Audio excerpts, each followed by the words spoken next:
اس کا جو بیانیہ ہے وہ پاکستان کی نیشنل سیکیورٹی کو تھریٹ بن چکا ہے۔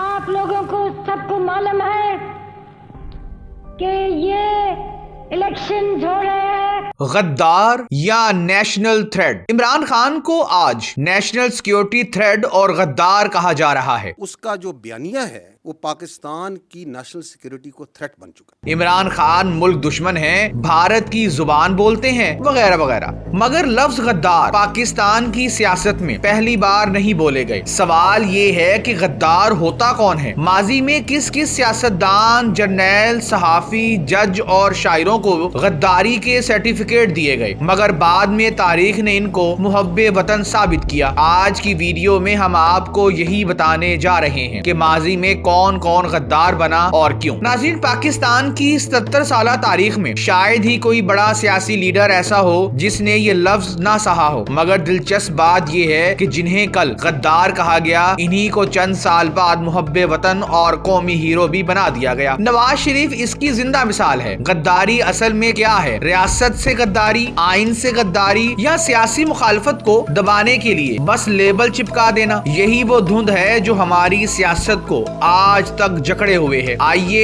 ایک نظر تاریخ پر ڈالتے ہیں۔ ناظرین، عمران خان کو آج غدار کہا جا رہا ہے، لیکن یہ کہانی نئی نہیں ہے۔ غداری کا لیبل پاکستان میں ہمیشہ مخالف آوازوں کو دبانے کا سب سے آسان طریقہ رہا ہے، چاہے سیاستدان ہو، جرنیل ہو، جج ہو، شاعر ہو یا پھر صحافی۔ جس نے طاقتور لوگوں سے اختلاف کیا، اسے فوراً غدار ڈکلیئر کر دیا گیا۔ چلیے شروع کرتے ہیں عمران خان سے۔ آج انہیں ملک توڑنے والا، اداروں کے خلاف کھڑا ہونے والا، عالمی سازشوں کا حصہ بتا کر غدار کہا جا رہا ہے، لیکن اگر آپ ہماری 77 سالہ تاریخ کو دیکھیں تو پتا چلتا ہے کہ عمران خان اس فہرست میں اکیلے نہیں ہیں۔ پاکستان نے سب سے پہلے محترمہ فاطمہ جناح جیسی عظیم خاتون کو غدار کہا، وہ عورت جس نے پاکستان بنایا، قائد اعظم کے ساتھ جدوجہد کی۔ انہیں صرف اس لیے غیر ملکی ایجنٹ کہا گیا کہ وہ dictator field marshal general Ayub Khan کے سامنے کھڑی ہو گئی۔ یہ غداری کا سرٹیفکیٹ ان کو تب ملا جب انہوں نے ایوب خان کے خلاف صدارتی الیکشن لڑنے کا فیصلہ کیا۔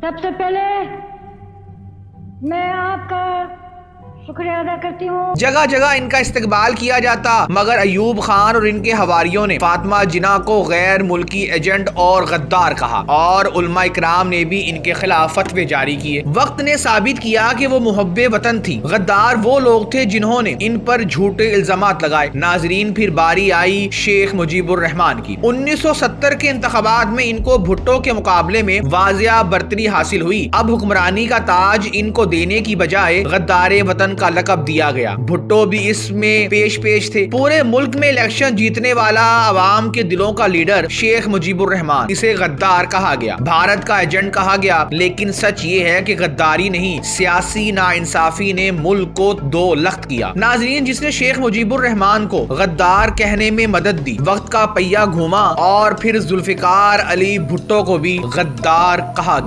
گیا کہ وہ ملک کو برباد کر رہا ہے، فوج کے خلاف ہے، دشمنوں کے ساتھ ملا ہوا ہے، یہاں تک کہ 1979 میں اسے پھانسی دے دی گئی۔ آج اسی بھٹو کو لوگ پاکستان کی سب سے مضبوط سیاسی آواز کہتے ہیں۔ تیسرے نمبر پر آتی ہیں ملک کی پہلی خاتون وزیر اعظم بے نظیر بھٹو۔ بے نظیر بھٹو پر بھی بھارتی ایجنٹ ہونے کے الزامات لگے۔ ان کو بھی مغرب کی کٹ پتلی کہا گیا، غدار کہا گیا۔ اس میں نواز شریف نے بھی اپنا بھرپور حصہ ڈالا اور بے نظیر کے خلاف وہ باتیں کی جو تاریخ کا حصہ ہیں۔ مسلم لیگ نون کے سربراہ اور قائد نواز شریف بھی پھر اس الزام کی فہرست سے دور نہ رہے اور ان کو بھی بھارتی کاروباری مفادات کا سہارا لے کر غدار کہا گیا، بھارت کا ایجنٹ کہا گیا۔ جنرل باجوہ کے دور میں ان پر الزامات کرپشن کے بھی لگے اور غداری کے بھی، اگرچہ یہ الزامات بعد میں صرف سیاسی داؤ پیچ نکلے۔ ناظرین، اب سیاست سے باہر نکلیے۔ پاکستان میں صرف سیاستدان ہی نہیں، جرنیل بھی غدار قرار دیے گئے۔ ناظرین، جنرل ایوب خان کو بھی غدار کہا گیا، اور پھر یاد کیجئے جنرل یحییٰ خان پاکستان کو. ملک ٹوٹا, ان کو غدار تو کہا گیا, لیکن کبھی کسی نے انہیں غدار ثابت کرنے کی جرت نہیں کی. یہاں تک کہا گیا کہ جب بھارت مشرقی بنگال میں گھسا تو وہ اس وقت نور جہاں کے گانے سننے میں مشغول تھے. ان پر کبھی کیس تو نہیں ہوا, مگر الزام پھر بھی غداری کا ان کے سر ڈالا گیا. پھر جنرل اسلم بیگ پر بھی ریاست سے وفاداری پر سوال اٹھے, یہاں تک کہ ملکی مفادات کے خلاف فیصلوں کا ذکر آیا. ان کی تفصیل ناظرین پھر کبھی بیان کریں گے. اور جنرل مشرف کو کون نہیں جانتا دوستو, ایک منتخب وزیر اعظم کو نکالا, آئین توڑا, عدالتوں کو ختم کیا, اپنا غلام بنایا, زبردستی ملک پر قبضہ کیا, اور بعد میں عدالت نے انہیں آئین شکنی پر سزا بھی سنائی. ایک جج نے تو ان کو سرعام پھانسی دینے کا بھی فیصلہ دیا. یہ واحد کیس ہے جس میں غداری کا فیصلہ قانونی طور پر آیا, لیکن پھر وہ بھی ملک سے باہر نکل گئے. سزا نام کی کوئی چیز عملی طور پر نہ ہو سکی. اب آتے ہیں عدلیہ کی طرف. پاکستان کے مشہور جج جسٹس منیر, آج سب کہتے ہیں کہ اس نے ملک کی سیاست تباہ کی, ماشاء اللہ کو قانونی جواز دیا. کئی حلقے انہیں آئین کا غدار کہتے ہیں, لیکن اس وقت وہ مسٹر آئین کے نام سے جانے جاتے تھے. پھر جسٹس افتخار چودھری, کسی نے انہیں ہیرو کہا, کسی نے ریاستی اداروں کے خلاف کھڑا ہونے والا. کبھی غدار نہ کہا گیا, مگر ملک دشمن کے القابات ضرور ملے. اب ذرا ادب اور صحافت کی طرف دیکھیں تو ناظرین یہ ملک بہت عجیب ہے. یہاں شاعروں اور دانشوروں کو بھی غدار کہا گیا. فیض احمد فیض کو کون نہیں جانتا. فیض احمد فیض بھلا وہ شخص جو فوج میں بھی تھا, جس نے پاکستان کی شاعری کا چہرہ بدل دیا, اسے بھی سازش اور غدار کہا گیا. راولپنڈی سازش کیس میں ان پر الزامات لگے, مگر وقت نے ثابت کیا کہ وہ شاعر تھے, ملک دشمن نہیں. حبیب جالب نے ہمیشہ ظلم کے خلاف آواز اٹھائی, انہیں بھی ریاست دشمن اور غدار کہا گیا, کیونکہ وہ سچ بولتے تھے. اپنی شاعری کے ذریعے وہ حکمرانوں کی آنکھوں میں آنکھیں ڈال کر للکارتے تھے, ان کو بھی اس لیے غدار کہا گیا. تاریخ نے بتایا کہ غدار حبیب جالب نہیں تھے, بلکہ وہ تھے جو اس وقت سرٹیفکیٹ غداری کا بانٹتے تھے. اور پھر مشہور حسین حقانی,